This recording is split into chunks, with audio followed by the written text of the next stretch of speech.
Baik adik-adik, di video kali ini kita akan membahas sebuah contoh soal berkaitan dengan cacat mata ya. Ini adalah materi fisika SMA kelas 11. Ketika kalian belajar tentang alat optik, seorang memiliki punktum proksimum 50 cm dan punktum remotum tak terhingga. Nah adik-adik, biasanya punktum proksimum itu digunakan untuk menyatakan titik dekat mata normal ya. Tetapi kalau di soal ini rupanya punktum proksimum itu digunakan untuk menyatakan titik dekat seorang penderita rabun dekat ya. Nah ini supaya enak, supaya tidak bingung, ini saya ganti aja ya. Jadi di sini bukan punktum proksimum melainkan TD ya. TD itu adalah titik dekat penderita rabun dekat sama dengan 50 cm. Demikian juga untuk punktum remotum ya.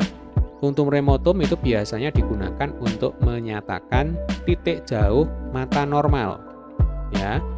Nah, kebetulan di sini di soal ini punktum remotumnya itu sudah normal ya, tak hingga, karena kita tahu titik jauh mata normal itu sama dengan tak hingga. Jadi tidak saya ganti. Agar dapat membaca pada jarak yang normal, maka orang tersebut haruslah memakai kacamata yang berlensa berapa. Jadi di sini kita diminta untuk menentukan jenis lensanya ya. Seperti kita ketahui, jenis lensa itu ada lensa plus dan lensa min ya. Kalau lensa plus atau lensa positif itu berarti lensa cembung. Kalau lensa minus atau lensa negatif itu berarti lensa cekung. Kemudian kita juga diminta untuk menghitung jarak fokusnya. Nah, karena di sini adalah penderita rabun dekat, maka untuk menghitung jarak fokus, kita hitung dulu kuat lensa yang digunakan ya. Jadi pada penderita rabun dekat, rumus untuk menghitung kuat lensa yang harus digunakan itu sama P sama dengan 100 dibagi PP dikurangi 100 dibagi TD ya.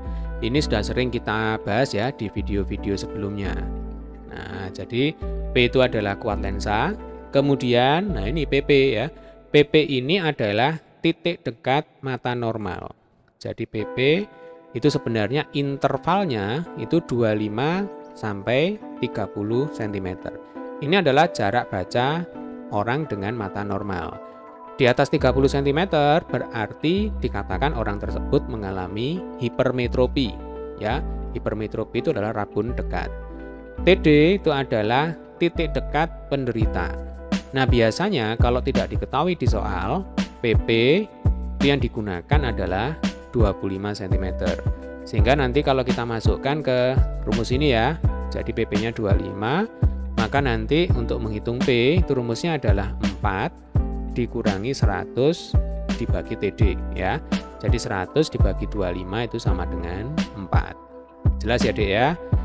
Lalu kita juga harus ingat bahwa yang namanya kuat lensa itu sebenarnya rumus umumnya P sama dengan 100 dibagi dengan F.